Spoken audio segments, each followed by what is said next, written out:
लक्ष्मी निवास निलयम विलीन विलयम निधाय हृदय वीरम आत्मानुशासनमहं वक्ष्ये मोक्षाय भव्यानाम्।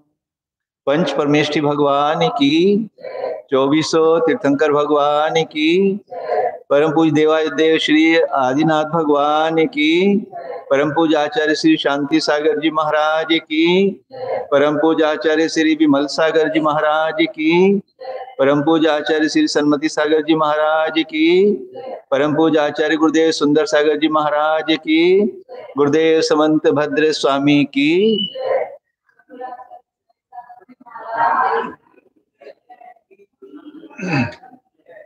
भव्यात्माओं, आत्मानुशासन ग्रंथ है आचार्य गुणभद्र देव स्वामी विरचित।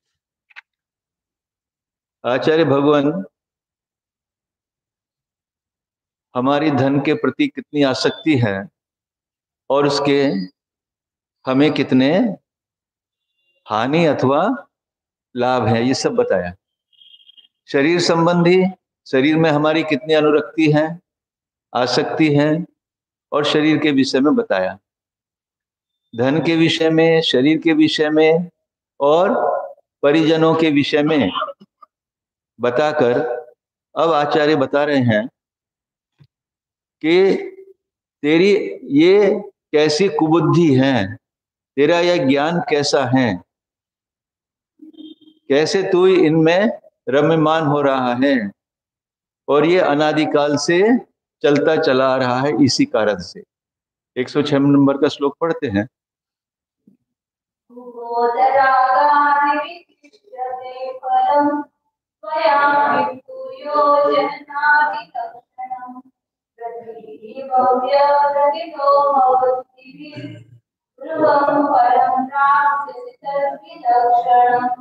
हाँ, कुबोध, कुबोध शब्द लिया है। बोध माने ज्ञान और कुबोध माने कुज्ञान। तो ज्ञान के भेद किया आचार्य ने, कुज्ञान, सम्यक ज्ञान, अज्ञान और ज्ञान। कुबोध किसको कहा? पहले लो अज्ञान। अज्ञान किसको कहा? 12वें गुणस्थान तक अज्ञान रहता है। ज्ञान पे जितना आवरण है उतना अज्ञान है, जितना क्षयोपशम है वो ज्ञान है। दूसरी कैटेगरी ली कुबोध, कुज्ञान।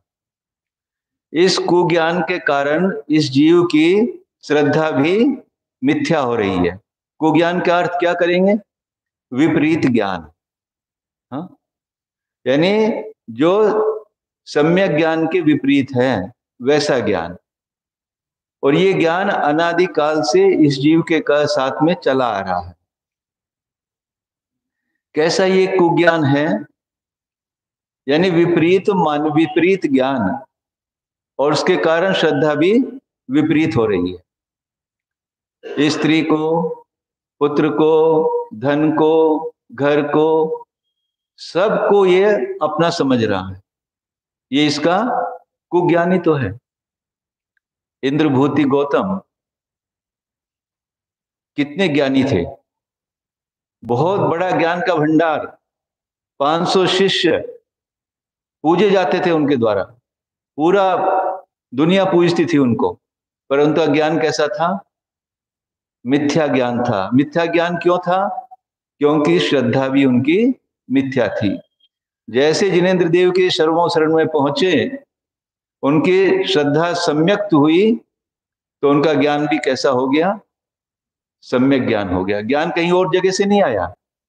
जब उनको इस बात का ज्ञान हुआ कि वास्तविकता, वास्तव में ज्ञान क्या, वास्तविकता क्या है, वस्तु स्वरूप क्या है, जब इस बात का उनको भेद ज्ञान हो गया तो वही ज्ञान उनका सम्यक ज्ञान हो गया और श्रद्धा भी उनकी सम्यक हो गई।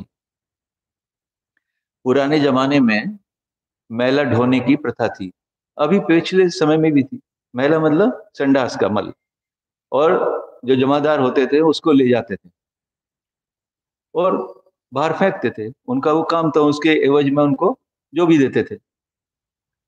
एक दिन एक स्वीप्रेस यानी जमादार ने, जो रोज मैला अपने टोकरे में ले जाकर बाजार से निकलती थी, एक दिन वो अच्छा स्नान करके अच्छे कपड़े पहनकर और टोकरे में मल भरकर, या घड़ा ले लिया उसने उस दिन, घड़े में मल को भरा और घड़े को अच्छे सुंदर कपड़े से ढक दिया और सिर पर रखकर बाजार से निकल रही थी। तो 2-3 लोग उसके पीछे लग गए, क्या बात, आज तो बहुत अच्छे कपड़े पहन के अच्छा घड़ा लेके जा रही है, आज क्या लिए इस घड़े में तू? तो एक आदमी ने पूछा, आज क्या बात है, क्या ले जा रही है इस घड़े में? तो उसने कहा, वही ले जा रही हूँ जो रोज ले जा रही हूँ, जो रोज ले जाती हूँ वही ले जा रही हूँ। उसको विश्वास नहीं हुआ कि ऐसा कैसे, इतने सुंदर कपड़े भी पहने हुए हैं, ये घड़ा भी ढका हुआ है, घड़े पे भी सुंदर कपड़ा ढक रखा है, तो क्या हुआ, वही है जो रोज ले जाती हूँ। वो मान गया। एक दूसरा था, उसने कहा, क्या ले जा रही है? वही उत्तर दिया, जो रोज ले जाती हूँ वही ले जा रही हूँ। ऐसा कैसे, मुझे दिखा खोल के, मैं ऐसे नहीं मानूंगा, तू घड़ा नीचे उतार, इसका कपड़ा हटा और मुझे दिखा क्या है इसके अंदर, मुझे तभी विश्वास होगा। उसने कपड़ा हटाया, देख लो, वो तो मल ही था उसके अंदर। आगे बढ़ी, तीसरा और मिला, क्या ले जा रही है? जो रोज ले जाती हूँ वही ले जा रही हूँ। ऐसे कैसे है, मुझे दिखा, जो मुझे ऐसे भी विश्वास नहीं होगा, मैं तो छू के देखूंगा इसको क्या है। ओहो, जब देखा उसे तो उसको मल दिखाई दिया कि ये मल है। वास्तव में हम भी ऐसे ही हो रहे हैं कि जो घड़ा मल का भरा हुआ है, जो अनादिकाल से कभी स्वच्छ नहीं हुआ, ये शरीर मल का घड़ा है और इसके प्रति हमारा कैसा कुज्ञान है कि इसको हम कैसा मानते हैं। रोजाना इसको अंगोल कराते हैं, रोजाना इसको सजाते हैं। 10-10 हजार की साड़ी भी पहन लें तो वो भी कम पड़ती है इसको सजाने के लिए। किसको सजा रहे हो? मल के घड़े को सजा रहे हो। तो इस मल के प्रति हमारा कैसा अज्ञान है, ये जो कुबोध है, हमारा कुज्ञान है, ये अनादिकाल से इसके प्रति हमारी ऐसी श्रद्धा हुई है कि ये तो ऐसे ही रहने वाला है, इसमें मैं रहने वाला, ये कैसे सुंदर दिखे, इसके प्रति हमारा ऐसा ही कुज्ञान हो रहा है। और ये जो हमारे परिवारजन है, या रुपया पैसा है, या वैभव है, इसको हमने स्थायी मानकर ये हमेशा हमारे पास रहने वाला है। जितना अधिक आता है उससे हमारी तृष्णा और बढ़ती है, परंतु इसके प्रति हमारी आसक्ति कम नहीं हो रही। ये भी हमारा कुज्ञान है। ये हमारा इसके प्रति जो आसक्ति का ज्ञान है कि ऐसी श्रद्धा हो रही है इसके प्रति कि ये सब मेरे हैं, जरा सा किसी को कुछ होता है तो जैसे मुझे ही हो गया। तो ये इस प्रकार का जो ज्ञान है, ये भी हमारा विपरीत ज्ञान है, मिथ्या ज्ञान है। इस संसार में ये स्त्री पुत्र आदि तो क्या, ये तो साक्षात अलग दिखाई दे रहे हैं, अलग है ही। ये जो साथ में रहने वाला शरीर है, ये भी एक परमाणु मात्र भी मेरा नहीं, क्योंकि वस्तु स्थिति ऐसी है। छह द्रव्यों में एक साथ रहते हुए ये जीव द्रव्य, इनमें मिला हुआ अपने को उन जैसा मान रहा है। इस शरीर को मैं स्वरूप मान रहा हूं, जबकि छह द्रव्यों की सत्ता अपनी स्वयं अलग अलग है। एक द्रव्य का दूसरे द्रव्य में कुछ भी दखल नहीं है, कुछ भी इंटरफेरेंस नहीं है। सब द्रव्य अपने अपने में स्वाधीन हैं। यदि एक का दूसरे में इंटरफेरेंस यानी दखल हो जाएगा तो वो पराधीनता आ जाएगी, उनकी स्वतंत्रता खत्म हो जाएगी। तो सब द्रव्यों की अपनी अपनी स्वरूप सत्ता है, अपनी अपनी सत्ता है। इसी प्रकार इस जीव ने सब द्रव्यों को अपना मान के, धन को अपना मान के, वो तो पौद्गलिक है, अन्य द्रव्यों को अपना मानकर अपने ज्ञान को कुज्ञान बनाया हुआ है।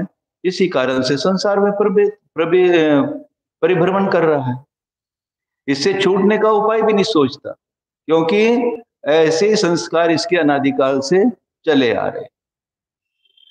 और जीव द्रव्यों में भी सब जीव द्रव्य हैं, इन सब जीव द्रव्यों में भी मेरे जीव द्रव्य की सत्ता मेरी अपनी सत्ता। इन सब द्रव्यों, जितने भी जीव हैं, उनसे भी मैं अलग हूं।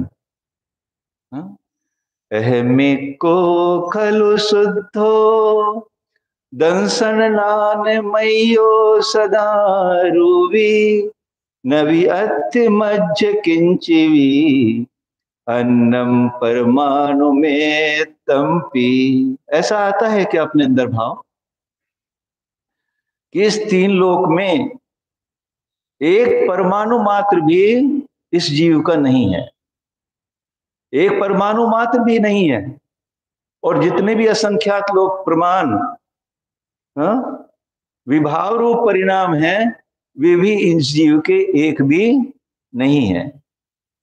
या है इस जीव के?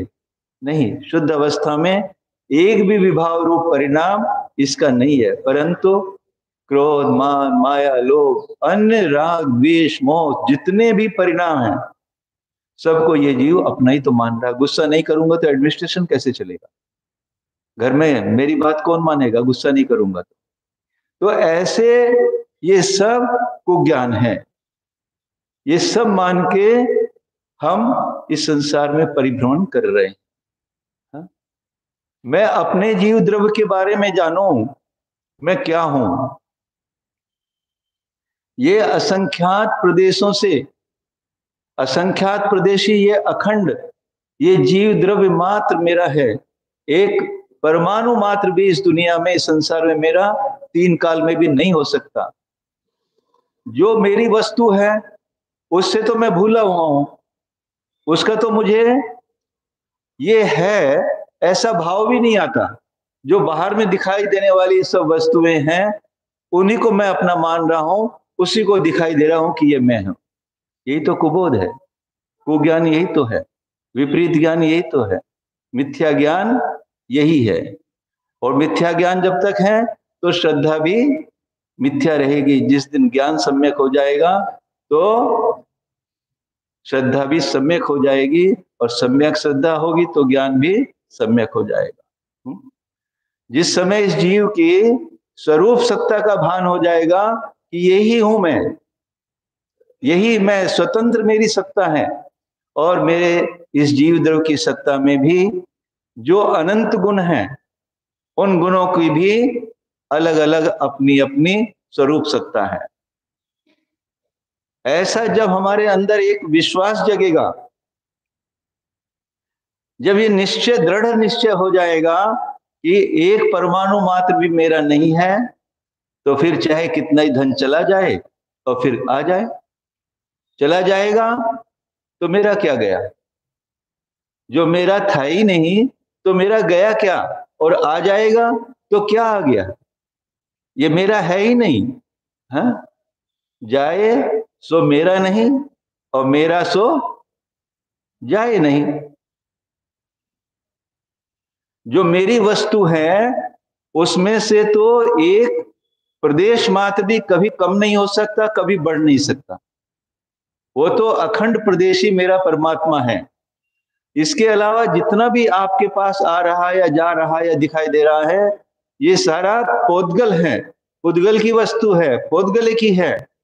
ये जीव द्रव्य कभी भी नहीं हो सकता, जीव पुद्गल रूप कभी नहीं हो सकता और पुद्गल कभी जीव रूप नहीं हो सकता। यदि ऐसी दृढ़ता आ जाए अपने अंदर तो कितनी भी विषम स्थितियां आ जाएं, कितनी भी परेशानियां आ जाएं, कितनी भी आपदा आ जाएं, मेरी आत्मा का तो कुछ भी हानि या लाभ नहीं है।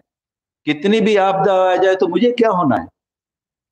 मेरी आत्मा तो कभी भी रोग से ग्रसित नहीं होती, मेरी आत्मा का कभी मरण नहीं होता, मेरी आत्मा का कभी कुछ उसमें बदल नहीं होता। मेरी आत्मा तो शुद्ध रूप से परिणत है, परंतु हो क्या रहा है? अस्मिन् अनादि महति अविवेक नाट्ये वर्णादिमान नटति पुद्गलेव नान्य रागादि पुद्गल विकार विरोध शुद्ध चैतन्य धातुमय मूर्तिरयं च जीव। ऐसा आता है कि अपने अंदर कि जितना भी ये नाटक चल रहा है बाहर में, जितने भी रिश्ते चल रहे हैं सब नाटक हैं, जितने भी कार्य हो रहे सब बाहर में जैसा नाटक। किसका नाटक है ये सब पुद्गल का नाटक है। ये पुद्गल ने इस जीव को अनादिकाल से इसके साथ एक ऐसा नाटक रच रखा है, पर इस जीव को क्या है? कुबोध, ऐसा अज्ञान इस जीव के अंदर, ऐसा कुज्ञान विपरीत ज्ञान इस जीव के अंदर पड़ा हुआ है। क्यों नहीं इसको होश आ रही ऐसी कि ये जो नाटक कर रहा है, कौन नट रहा है? ये नट कौन है? ये पुद्गल का ही नाटक है। अनेक अनेक देखो ना, कभी ये कुत्ते की पर्याय में चला जाता है जीव तो कुत्ता जैसा हो जाता है, कभी मनुष्य है, कभी स्त्री है, कभी और पर्यायों में, कितनी पर्यायों में जा रहा है और वैसे ही अपने को मानने लगता है। ये अनंत शक्ति का धारी परमात्मा अपने को जिस पर्याय में जाता वैसे ही मानने लगता है। कीड़े की पर्याय में गया तो विष्ठा में घुस गया, मरने से वहां भी डर रहा है, अपने को वहां कीड़ा ही मान रहा है। नारकी की पर्याय में जाता तो नारकी जैसी कार्य करता है। तिर्यंचों में तिर्यंच जैसे सर्प बन गया तो विष का ही छोड़ने का काम करेगा, काटने का ही काम करेगा। शेर की पर्याय में जाएगा तो हिंसक, क्रूर हिंसक बन जाएगा। जिस पर्याय में जाता है उस पर्याय के जैसे काम करने लगता है। तो ये सब तो क्या है? कुबोध ही तो है। एक बिल्ली मार्जार जब अपने बच्चे को एक स्थान से दूसरे स्थान पर ले जाती है, मुंह में दबा के ले जाती है, इतना सॉफ्ट उसका एटीट्यूड रहता है कि मेरे बच्चे को दांत जरा सा भी न लगे। और वही बिल्ली जब दूसरे चूहे को देखती है तो कितनी क्रूरता उसके परिणामों में आ जाती है कि उसको झपटने के लिए दौड़ती है। दोनों पुद्गल हैं। उसका बच्चा अलग, वो उसका शरीर दिखाई दे रहा है, चूहे का भी शरीर दिखाई। दोनों के प्रति देखो कैसी उसके परिणाम है। दोनों को क्यों नहीं समझ रही कि इनमें से कुछ भी मेरा नहीं है। तो जिस पर्याय में जाता है उस पर्याय में भी कुबोध के कारण, कुज्ञान के कारण, विपरीत ज्ञान के कारण इस जीव का संसार बढ़ता चला आ रहा है। अभी भी यही हो रहा है। अब तो इतनी कषायों का उपशमन हुआ है इस मनुष्य पर्याय में, इतना विवेक जगह है अभी, फिर भी इन बाह्य वस्तुओं के प्रति तेरी बुद्धि क्यों नहीं बदल रही है? रात को खाना नहीं खाऊंगा महाराज जी, हमसे चलेगा नहीं। क्या होगा? दवाई लेनी पड़ती है, पानी नहीं पिएंगे तो मर जाएंगे। अरे मरेगा कौन? इस शरीर को तूने अपना मान रखा है, इसका तो नाश होना ही होना है। कैसा तेरा मिथ्या ज्ञान है, कैसा विपरीत ज्ञान है तेरा। ये क्यों इसके प्रति तेरा इतना लगाव है? बस जब तक इसका आयु कर्म रहना तो रहेगा, मुझे उसमें क्या करना? ये प्रॉपर्टी किसकी है? ये भाव किस कारण से मिला है? पुद्गल की प्रॉपर्टी है। पुद्गल भी क्या? आयु कर्म। आयु कर्म की जब तक रहेगा तो ये पुद्गल भी रहेगा। जब उसका क्षय हो जाएगा इस भाव का तो ये शरीर भी खत्म हो जाएगा। तो ऐसा भेद विज्ञान हमारे अंदर क्यों नहीं जग रहा? कुबोध। मिथ्या ज्ञान के कारण ही हमारे अंदर ऐसा ज्ञान नहीं हो पा रहा। ये है कुबोध। क्यों नहीं हम जगा रहे इसको? तो आचार्य ने इसको कहा मोहो, यानी दर्शन मोहिनी है। अभी आगे दूसरे शब्द राग द्वेष उनको आगे लेंगे, पर अभी कुबोध के ऊपर ही। ये दर्शन मोहिनी है। कर्म, मिथ्यात्व कर्म हमारी दृष्टि को ऐसा भ्रमित कर रहा है, ऐसा मोहित कर रहा है कि मुझे मेरे स्वरूप का ज्ञान नहीं होने दे रहा। ये सब मिथ्या ज्ञान, विपरीत ज्ञान। हम अपने आत्मा के प्रति अपने उपयोग को लगाकर कि ये मेरी वस्तु तो ये है, इसके बाहर तो मेरा कुछ भी नहीं है, ऐसा क्यों नहीं सोच पा रहे? उसका कारण क्या है कि अभी तक, अनादिकाल से अभी तक इन बाह्य द्रव्यों में ही हमें सुख का आभास आ रहा है। हमने अपनी आत्मा के सुख को जाना ही नहीं है। आत्मा के अंदर कैसा सुख है? सर्वतः स्वरस निर्भर भावम चेत ये स्वमहम स्वमेहमेकम नास्ति नास्ति मम कश्चन मोह शुद्ध शुद्ध महोनिधि शुद्ध चिद्घन महोनिधि रश्मि। उस जीव के सुख को जाना ही नहीं, जो इंद्रियों के सुख, विषयों के सुख, हाँ, इनके सुखों को ही हम सुख मान रहे हैं। ये सब कुबोध है, कुज्ञान है। जिस समय आप अपने आत्मा के रस को, आत्मा के सुख को, कैसा आत्मा का सुख? आत्मा के एक एक प्रदेश में अनंत सुख भरा हुआ है, उसकी प्रतीति नहीं आती। क्यों नहीं प्रतीति आती? कि सुखाभासों में ही हम बस वहीं, जैसे समोसरण भगवान का लगा हुआ है, भूमिया है और वहां समोसरण में भगवान विराजमान है, उसके बाहर देव नाट्यशालाएं वगैरह लगी रहती हैं। तो जो मिथ्या दृष्टि जीव होते हैं वो उन्हीं नाट्यशालाओं में ही, देवियों के नाट्य देखने में ही अटक जाते हैं, समोसर के अंदर जा ही नहीं पाते। ऐसे ही ऐसा लग रहा है कि हमारी भी स्थिति हो रही है।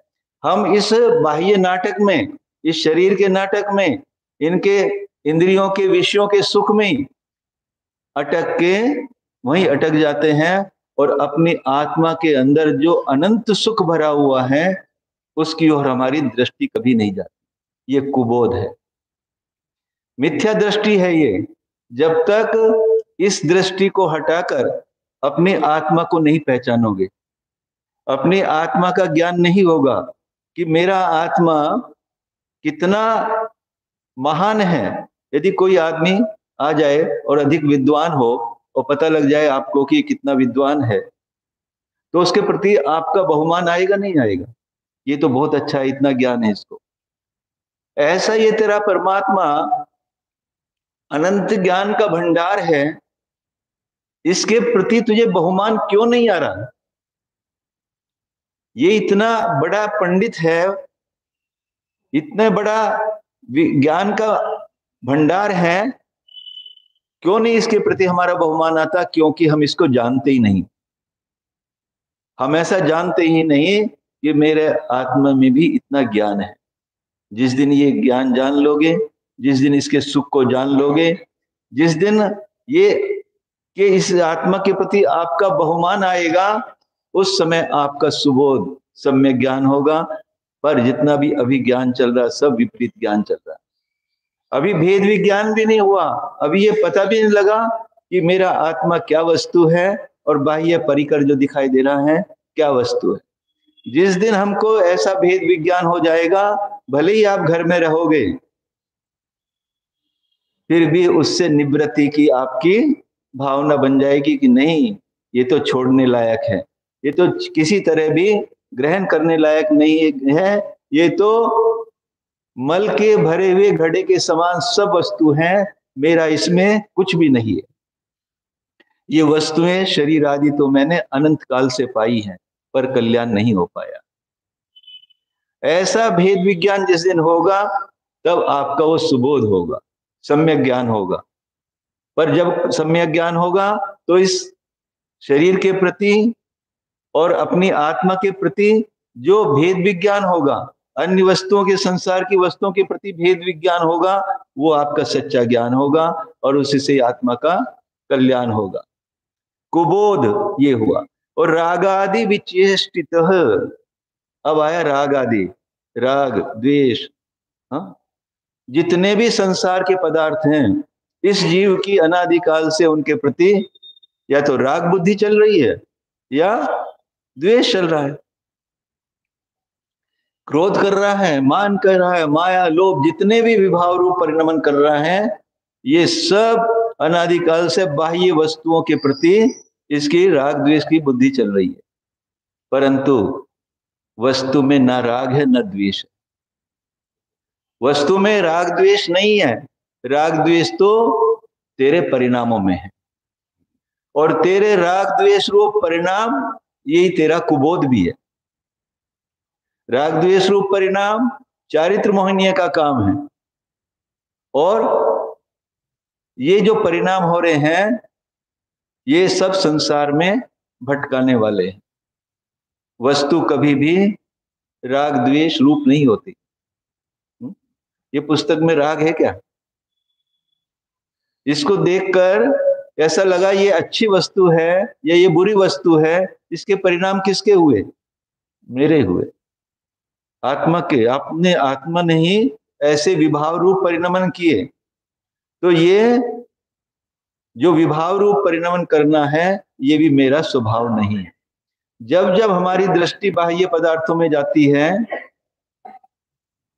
जब जब मैं अपने आत्मा से बाहर होता हूं, तो राग द्वेष रूप परिणाम होते ही होते। देखो किसी भी रूप में इसको फॉर्मूले को लगाओ। जब भी आत्मा के बाहर जाओगे, वस्तु को देखोगे, वस्तु को दृश्य में आएगी, जो भी वस्तु दृश्य में आए, देखने में आएगी, तो उसके प्रति आपके या तो राग रूप परिणाम होंगे या द्वेष रूप, या तो उसको पाने के परिणाम होंगे या तो छोड़ने के होंगे। कोई भी वस्तु ले लो, घर के मेंबर हो या कोई अचेतन वस्तु हो, कोई भी वस्तु हो, उसके प्रति राग द्वेष रूप परिणाम कब होंगे? जब हम अपनी आत्मा से अपने उपयोग को हटाकर पर द्रव्यों में उपयोग को ले जाते हैं, तो हमारे परिणाम राग द्वेष रूप परिणाम होते हैं। तो आचार्य कहते हैं कि इस तरह के परिणाम करते करते संसार का इतना संसार बढ़ा लिया है कि एक समय के परिणाम भी तेरे 70 कोड़ा कोड़ी सागर का बंद करा देते हैं। यानी एक समय तूने विभाव रूप परिणाम किया, मिथ्यात्व रूप परिणाम किया, जिनवानी का, देव शास्त्र गुरु का वर्णवाद किया, एक समय मात्र। तेरे ऐसे यदि तेरे परिणामों में उनके प्रति, देव शास्त्र गुरु के प्रति अवर्णवाद की भावना भी आई, उसी समय उत्कृष्ट रूप से 70 कोड़ा कोड़ी का बंद कर लिया, तो उतना संसार बढ़ा लिया। उतने समय तक तो वो कर्म सत्ता में रहेगा, संसार बढ़ गया उतना। तो जब भी ये जीव बाहर अपने आत्म उपयोग से छोड़कर बाह्य उपयोग में जाता है, तो राग द्वेष रूप परिणमन करके अपने संसार को बढ़ाता रहता है। और ये अभी भी कर रहे हैं, परंतु अभी ऐसी जागृति मिली है, ऐसा अवसर मिला है, ऐसी संधि मिली है कि अब हम अभ्यास करते हुए बाह्य पदार्थों से अपनी दृष्टि को हटाकर उनसे भेद विज्ञान करके उनमें अपने अपनत्व को समाप्त करते हुए जो अपनी वस्तु है, मेरा आत्मद्रव्य, उसमें यदि हम अपनी दृष्टि लगाएं तो पूर्व में संचित किए हुए कर्म भी शीघ्रता से निकल जाएंगे, उदीर्ण होकर उनकी भी जल्दी से क्षय हो जाएगा। पर 24 घंटे में एक बार भी ध्यान करने का भाव नहीं होता। कल जब ध्यान कर रहे थे ये क्लास के बाद द्रव्य संग्रह की। तो ऐसा झर रहा था अंदर से कि जैसे कितने कर्म ऐसे लग रहे हैं, निकल रहे हैं, ऐसे अंदर शरीर के अंदर ऐसा स्फुरायमान हुआ शरीर कि कितने कर्मों की जैसे निर्जरा होती है। परंतु ऐसा अभ्यास एक समय दो समय नहीं, बराबर करोगे तो ये पहले बैठे हुए सब चोर भाग जाएंगे, निकल जाएंगे, और एक दिन ये आत्मा हल्का होकर, बिल्कुल कर्मों से रहित होकर सिद्धत्व को प्राप्त कर लेगा। कल करेंगे वो। बोले आचार्य गुरुदेव सुंदर सागर जी महाराज की। जावानी के ज्ञान से सूझे लोकालोक, सोवानी मस्तक नमो सदा देत हूँ धोक। देव भजो अरिहंत नित, गुरु सेवो निर्ग्रंथ, दया धर्म पालो सदा, यही मोक्ष का पथ। आज कोई सूचना है?